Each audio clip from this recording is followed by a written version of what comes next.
뱅에돔 찌는 감성돔 찌처럼 많을 필요 없습니다. 저부력 찌 몇 개면 충분하죠. 하지만 찌의 중요성은 감성돔 낚시보다 더 큽니다. 그 이유는 부력과 만듦새가 정밀한 찌라야 정확한 뱅에돔 낚시를 할 수 있기 때문이죠. 그래서 뱅에돔 찌는 감성돔 찌보다 좀 더 신중하게 고르셔야 됩니다. 특히 제로찌 계열의 제로, 투제로, 제로C, 제로알파 찌는 0.01g의 미세한 차이로 부력이 나뉩니다. 구멍찌 제조업체가 가장 만들기 어려운 찌가 이 그룹이죠. 오늘 저는 뱅에돔 낚시용 찌를 소개하면서 구멍찌 낚시에서 정말 중요한 견제의 비밀을 함께 알려드리려고 합니다. 왜 뱅에돔이 뜰 때는 목줄찌를 써야 되는가?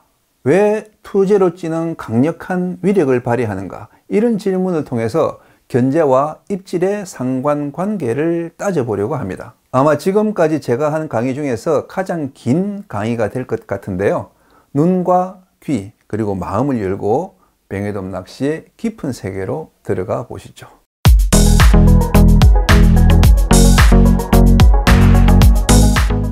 뱅에돔 찌를 살펴보기 전에 지난 시간에 보여드린 구멍찌 부력 재원표를 다시 한번 볼까요?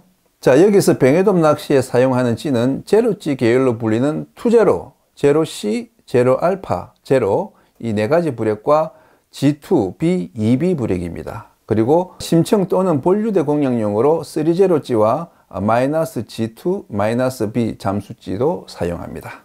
다 합치면 10가지 부력인데 이걸 다 사려면 찌값이 만만치 않겠죠. 그래서 저는 이 중에서 4대까지 부력만 사용합니다. 먼저 그 중에서 딱 한 개만 들고 뱅에돔 낚시를 간다. 그러면 어떤 찌를 골라야 될까요?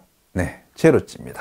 뱅에돔 찌의 대명사, 제로조법의 상징이죠. 제로찌는 뽕돌을 전혀 달지 않는 정통 제로조법을 위해서 고안된 찌지만 약 G3 정도의 부력을 갖고 있기 때문에 뽕돌을 달아서 전유동으로 쓸 수도 있습니다. 그런데 딸랑 찌 한 개는 좀 아쉽죠. 한 개만 더 고른다면 어떤 부력을 추가하면 좋을까요? 그것은 낚시터와 뱅에돔 사이즈에 따라 달라집니다. 만약 동해와 남해의 잔잔한 내만에서 25cm 미만의 소형 뱅에돔을 낚는다면 제로 알파를 추가하는 게 좋습니다. 제로 알파는 제로보다 부력을 더 줄인 그야말로 감도의 결정판이라고 보면 되겠습니다. 채비가 정렬된 상태에서 아슬아슬하게 뜨고 이 세팅을 잘하면 미끼의 이탈 여부도 파악할 수가 있습니다. 크릴 무게로 살짝 깔아앉았다가 크릴이 딱 먹히면 다시 뜨는 그 정도의 미세한 부력을 가지고 있습니다. 반면에 제주도나 국도 9월비도 같은 외해에서 중대형 뱅에돔이나 긴꼬리 뱅에돔을 노린다면 제로 알파보다 투제로를 사세요. 투제로는 민물에서는 깔아앉고 바다에서는 뜨는 부력으로 찌 자체는 뜨지만 목줄 채비가 정렬되면 그 채비 무게로 천천히 깔아앉게 만든 찌입니다. 그래서 결국 잠길 낚시가 되는데 깊이 내려가지는 않고 한 수면에서 1m나 2, 3m 정도 깔아앉아서 4 내지 7m 수심을 정밀 탐색하는 용도로 최적의 성능을 발휘합니다. 투제로찌 밑에 뽕돌을 물리면 더 깊이 깔아앉힐 수도 있지만은 조류가 빠른 곳에서는 의외로 잘 안 내려갑니다. 어쨌든 투제로도 뜨는 성질의 부력을 가지고 있기 때문이죠. 제로조법이 국내에 처음 도입된 98년부터 2000년대에는 제로찌를 많이 썼지만은 2010년대부터는 투제로찌를 더 많이 쓰고 있습니다. 통영 외해의 국도, 매물도, 9월비도가 뱅에돔트로 뜨고 특히 이 긴꼬리 뱅에돔 낚시에 투제로찌가 효과가 있다는 입소문이 퍼지면서 투제로 광풍이 불고 있죠. 저도 개인적으로 가장 즐겨 쓰는 찌가 투제로입니다. 그만큼 위력적인 찌인데 왜 위력적인지는 잠시 후에 상세하게 설명해 드리겠습니다. 어쨌든 제로, 제로알파, 투제로 이 세 가지 부력만 있으면 전국 필드의 80%를 커버할 수 있다. 그렇게 말씀드릴 수가 있습니다. 그런데 감성돔 낚시 하신 분들은 이런 의문이 드실 거예요. 아니 이 찌들은 다 띄울 낚시용이잖아. 뱅에돔이 깊이 낚일 때는 어떻게 하죠? 걱정 마세요. 뱅에돔은 수심이 15m가 됐든 20m가 됐든 얼마가 됐든 간에 밑밥을 뿌리면 떠서 낚이는 습성을 가지고 있습니다. 뱅에돔은 6 내지 7m 수심 그 안쪽에서 낚이는 확률이 80%가 넘기 때문에 깊이 노린다는 생각 자체를 버리는 게 좋습니다. 뱅에돔 낚시는 감성돔 낚시와 반대로 생각하시면 됩니다. 감성돔 낚시는 바닥에서 출발하죠. 바닥 수심부터 먼저 재고 거기서 얼마나 미끼를 띄울 것인가를 고심합니다. 하지만은 뱅에돔 낚시는 수면에서부터 출발합니다. 수면에서 3, 4m 안쪽의 상층부에서 대부분의 입질을 받아내고 거기서 고기가 안 낚이는 악조건일 때 미끼를 얼마나 내려줄까 고민합니다. 하지만 바닥 공략은 의미가 없는 게 낚아봐야 한두 마리거든요. 이런 뱅에돔의 습성을 먼저 알아야 뱅에돔 찌를 고르실 수 있습니다. 제로찌 계열에는 제로, 투제로, 제로 알파 외에 또 다른 부력이 있죠. 네, 제로 C와 3제로입니다. 저는 잘 안 쓰는 찌들이지만은 이참에 얘들도 설명하고 가겠습니다. 먼저 제로 C. 제로 C는 투제로와 제로 알파 사이의 부력입니다. 천조법을 만든 이케나가 유지 씨가 고안한 부력이죠. 흔히 투제로 하면은 천조법을 연상하기 때문에 이케나가 씨가 투제로 찌를 처음 만든 줄 아는 분이 많은데 투제로 부력을 처음 만든 사람은 제로조법의 창시자 야마모토 하치로 씨입니다. 다만 투제로 찌를 스타덤에 올린 사람은 이케나가 유지 씨죠. 2000년대 초에 투제로 찌를 사용한 천조법으로 각종 대회를 휩습니다. 이케나가 씨는 총각을 다투는 뱅에돔 토너먼트에서 이 찌미 수심을 빨리빨리 전환하기 위해서 10m 길이의 긴 목줄을 원줄로 써서 그 목줄에 찌를 집어넣는 그런 천조법을 고안했는데 거기 사용한 찌가 투제로였던 거죠. 천조법이란 이름도 10m 플러스 투제로의 조합입니다. 그런데 천조법에서는 나일론 줄보다 무거운 카본 줄을 길게 쓰다 보니까 이 투제로 찌가 좀 빨리 가라앉았어요. 그래서 투제로보다 좀 천천히 깔아앉는 부력을 만들어 달라, 그렇게 찌리겐에 요청해서 나온 게 제로 C 부력입니다. 그래서 여러분이 만약에 천조법 채비를 그대로 쓴다면은 이 제로 C를 사용하는 게 좋지만은 평소 때처럼 일반 나일론 원줄을 사용한다면 제로 C보다 투제로가 더 맞는 부력이 아닐까, 그런 생각도 듭니다. 한편 3제로는 투제로 찌보다 조금 더 빨리 깔아앉는 찌입니다. 크릴과 똑같은 속도로 깔아앉는 찌, 이게 이제 3제로의 개발 의도죠. 그러면은 미끼와 밑밥이 같은 속도로 내려가니까 완벽하게 동조되지 않겠느냐, 그런 아이디어에서 나온 건데 투제로 찌만큼 히트 치지는 못했습니다. 실제 현장에서는 3제로 찌에 밑채비에 무게가 추가되어서 밑밥보다 더 빨리 깔아앉았기 때문이죠. 하지만 지금도 깊은 수심을 노릴 때는 이 3제로 찌를 꽤 사용합니다. 특히 그 제주도 서귀포 낚시인들이 범섬, 습섬 같은 이 깊은 수심에서 애용하고 있죠. 자, 이렇게 이제 복잡 다단한 제로찌 계열의 부력을 정리하면 다음과 같습니다. 제로와 제로 알파는 민물에서도 살짝 뜨는 부력이고 찌를 보고 낚시하는 띄울 낚시용입니다. 그리고 제로 C와 투제로는 민물에서는 깔아앉는 부력이고 줄을 보고 낚시하는 잠길 낚시용입니다.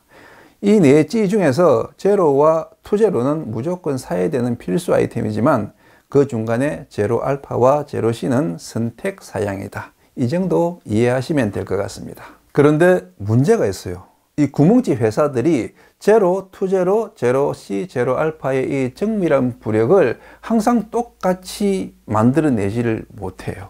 그래서 투제로 찌를 샀는데 바닥에 던지면 바로 깔아놓는다거나 또 뭐 제로 알파 찌가 거의 제로찌만큼 부력이 큰 그런 경우가 많습니다. 그 이유는 지난 감성돔찌 강의 때 말씀드렸죠. 나무로 만든 찌는 물론이고 일정한 틀에 넣어서 찍어내는 플라스틱 사출찌도 이 공장제 양산 시스템으로는 이런 초정밀 부력을 항상 똑같이 재현해내기가 힘듭니다. 그래서 저는 감성돔찌와 마찬가지로 뱅에돔찌도 직접 부력을 체크한 뒤에 사용합니다. 방법은 간단합니다. 수돗물을 받은 욕조에 다양한 부력의 제로찌들을 한꺼번에 던진 다음에 깔아앉거나 올라오는 그 속도를 유심히 보는 거죠. 조금 일찍 올라오는 놈은 제로, 아주 천천히 올라오는 놈은 제로 알파, 아주 천천히 내려가는 놈은 제로 C, 조금 빨리 내려가는 놈은 투제로. 이렇게 이제 부력을 측정한 다음에 유성펜으로 각지에 이렇게 표시를 해서 사용합니다. 제가 제로, 투제로, 제로 알파 이 세 부력만 있으면은 뱅에돔 낚시대의 80%를 커버할 수 있다고 했죠. 그러면 나머지 20%는 어떻게 할까요? 거기에 필요한 찌가 B찌입니다. B찌는 전유동으로 8m 이상의 깊은 수심을 노릴 때 씁니다. B찌 대용으로 3제로를 쓰기도 하는데 조류가 약할 때는 3제로도 좋은 대안이기는 하지만은 조류가 빠를 때는 B 전유동이 낫습니다. 쓰리제로는 잠수찌라서 조류 저항을 많이 받기 때문에 조류가 빠르면 깔아앉히기가 힘들어요. 급류가 흐를 때는 이 투제로찌도 제대로 안 깔아앉기 때문에 그럴 때도 이 B찌 전유동을 많이 씁니다. 하지만 앞서 말씀드렸죠. 뱅에돔 낚시에서는 너무 깊이 노리지 마라. 입질이 없는 이유는 아직 뱅에돔이 안 움직여서 그런 것이지 미끼가 너무 높이 있어서 그런 게 아닙니다. 뱅에돔은 감성돔과 달리 이 수면 쪽을 보면서 먹이를 찾아요. 자기보다 밑에 있는 먹이는 보지 않습니다. 그래서 뱅에돔을 노릴 때는 미끼를 중상층에 두고 밑밥으로 고기를 띄워 올리는 데 주력해야지 자꾸 뱅에돔을 찾아서 깊이 내려가면 망하는 지름길입니다. 감성돔 낚시는 수심, 뱅에돔 낚시는 밑밥과의 동조, 이 차이를 꼭 명심하시기 바랍니다. 그런데 제가 아직 언급하지 않은 뱅에돔 찌가 하나 남아있죠. 네, 바로 요놈 발포찌입니다. 내망권 꼬마 뱅에돔 킬러, 빵가루 조법의 필수 아이템. 발포찌는 목줄찌의 일종으로 찌 두 개를 나란히 이어서 쓰기 때문에 연주찌라고도 합니다. 콩알만큼 작아서 입수장이 거의 없기 때문에 입질 약은 꼬마 뱅에돔도 쉽게 물고 갑니다. 워낙 효과가 탁월해서 목줄찌의 인기를 뛰어넘었죠. 경상도에서는 안 쓰는 사람이 없고 지금은 제주도까지 진출했습니다. 발포찌가 먹히는 상황은 이 뱅에돔이 밑밥에 반응해서 완전히 떠올랐을 때인데 그때 입질은 대부분 1m 안쪽에서 나타납니다. 20cm 미만의 아주 작은 뱅에돔들은 15에서 30cm 수심에서 낚이기도 합니다. 한마디로 학꽁치 낚시와 비슷하다고 생각하시면 됩니다. 그런 낚시에 익숙지 않은 분들은 이 미끼를 표층에 띄우는 걸 겁을 냅니다. 그래서 이 발포찌를 바늘에서 한 2, 3m 높이에 닿는데 그러면은 낱말입니다. 띄울 때는 확실히 띄워줘야 남보다 더 많이 낚을 수 있습니다. 여기서 제가 질문을 하나 드리겠습니다. 사실 이게 이제 오늘 강의의 핵심 질문이기도 한데요. 왜 떠서 무는 뱅에돔은 목줄찌나 발포찌를 써야 입질할까요? 제로조법의 미끼는 아주 천천히 하강하잖아요. 1m 깔아놨는데 한 10초 정도 걸리기 때문에 뱅에돔이 충분히 먹을 수 있거든요. 그런데 왜 그렇게 느리게 하강하는 미끼에는 입질이 없고 발포찌로 상층에 띄어놔야 입질하는 걸까요? 이것은 진짜 중요한 문제입니다. 오늘 제가 이 뱅에돔 찌를 설명하는 근본적인 이유도 이 문제에 대한 답을 여러분과 찾기 위해서입니다. 자, 각자 기억을 더듬어 봅시다. 찌낚시의 목줄 길이가 3m가 됐든 4m가 됐든 그 목줄이 다 내려서기 전에 뱅에돔이 찌를 끌고 달아난 적이 있습니까? 저는 30년 가까운 조행 동안 5번도 안 되는 것 같아요. 아마 여러분도 비슷할 겁니다. 이상하지 않습니까? 4m 길이의 목줄이 정렬되는 데는 무려 30초 이상 걸리는데 그 긴 시간 동안 발포찌로 1m 수심에 뛰어들면 팍팍 입질하는 뱅에돔들이 왜 입질하지 않는 걸까요? 전유동을 할 때도 비슷한 현상을 발견합니다. 이 원줄을 느슨하게 풀어줄 때는 미끼는 자연스럽게 내려가지만 입질은 뜸해요. 하지만 이 뒷줄을 팽팽하게 잡아주면, 즉 내려가는 미끼를 스톱시켜주면 입질을 합니다. 왜 그럴까요? 정지되어 있는 미끼가 먹기 편해서? 뱅에돔이 초당 10cm 속도로 내려가는 그 거리를 못 먹을 만큼 굼뜬 고기인가요?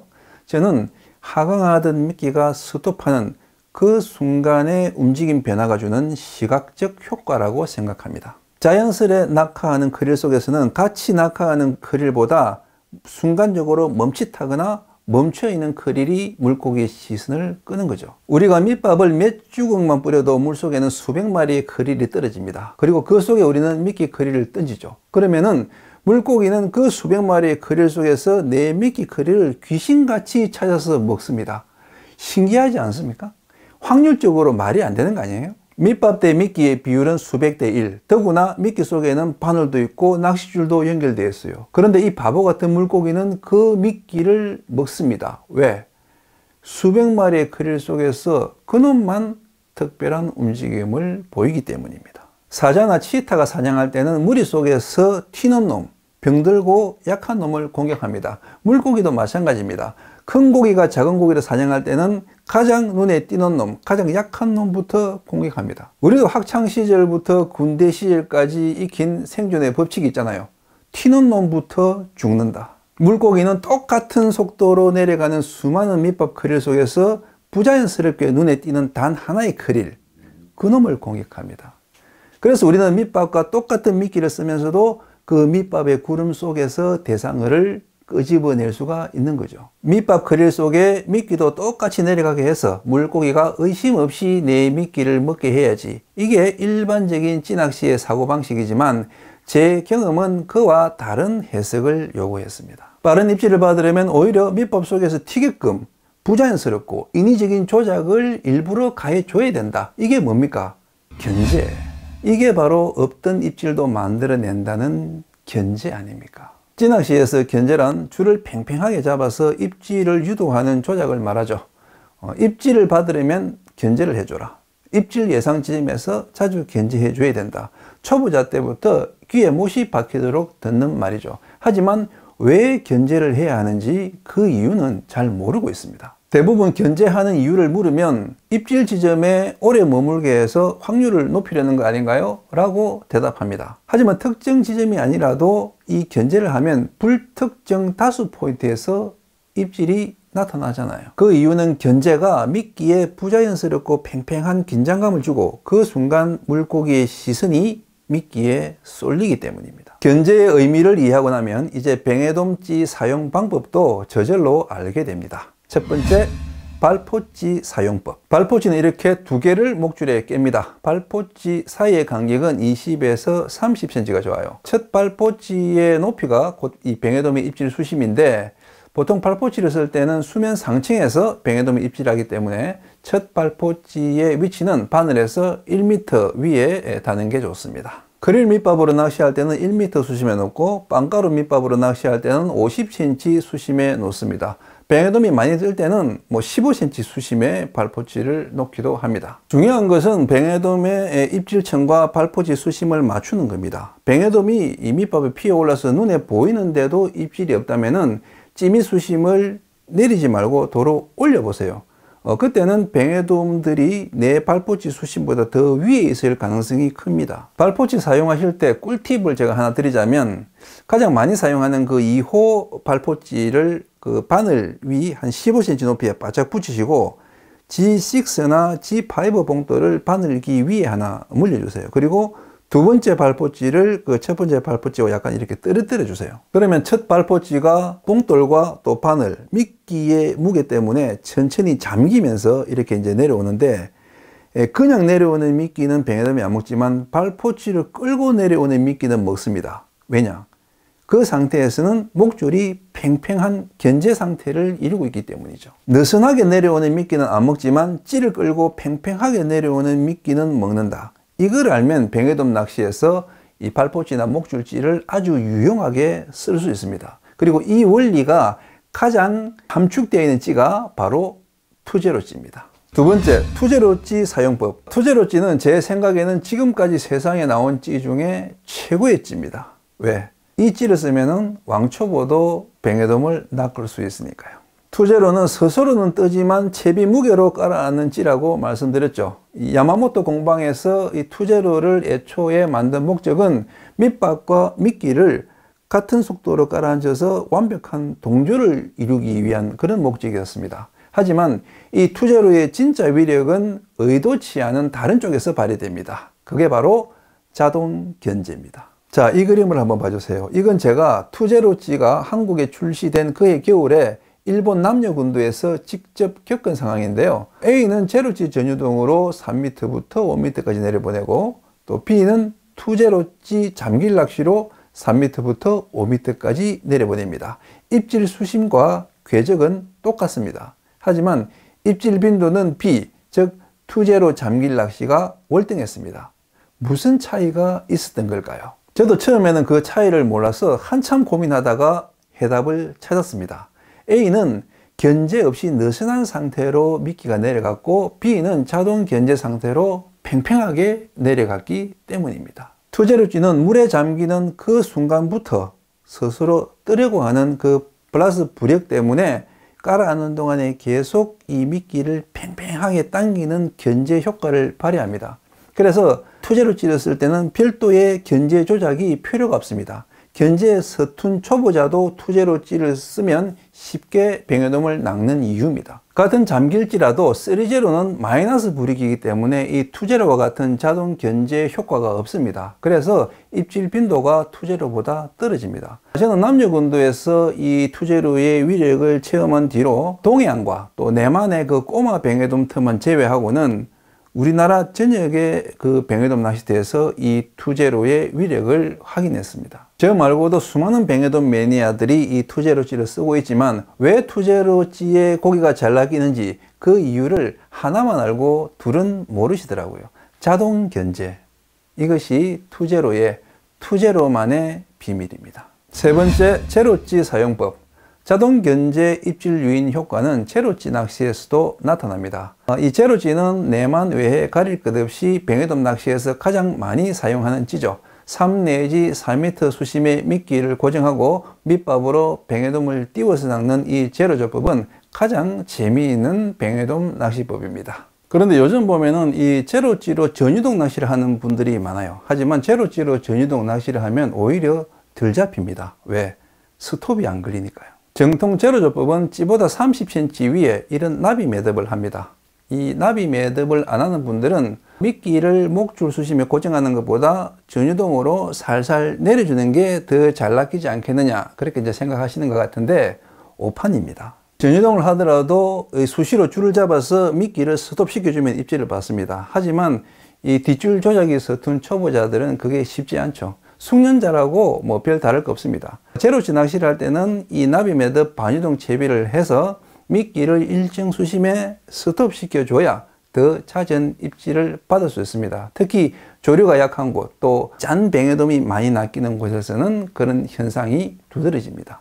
밑밥과 미끼를 똑같은 재료로 쓰는 찌낚시에서 미끼를 밑밥 속에 동조시키면서도 미끼를 돋보이게 만드는 것은 대단히 중요합니다. 낚시란 늘 자연스러움을 이상으로 추구하지만 때로는 그것을 살짝 파괴하는 것도 낚시의 기술이다. 그것이 견제고 그 견제의 개념을 내포한 찌가 2제로찌와 목줄찌입니다. 밑밥과 미끼, 자연스러움과 부자연스러움, 견제와 스톱, 플러스 불이익을 가진 찌가 잠길찌로 바뀌었을 때의 그 자동 견제, 이런 개념들을 오늘 이해하셨다면 구멍찌 낚시의 또 새로운 해석, 새로운 재미를 느끼실 수가 있을 겁니다.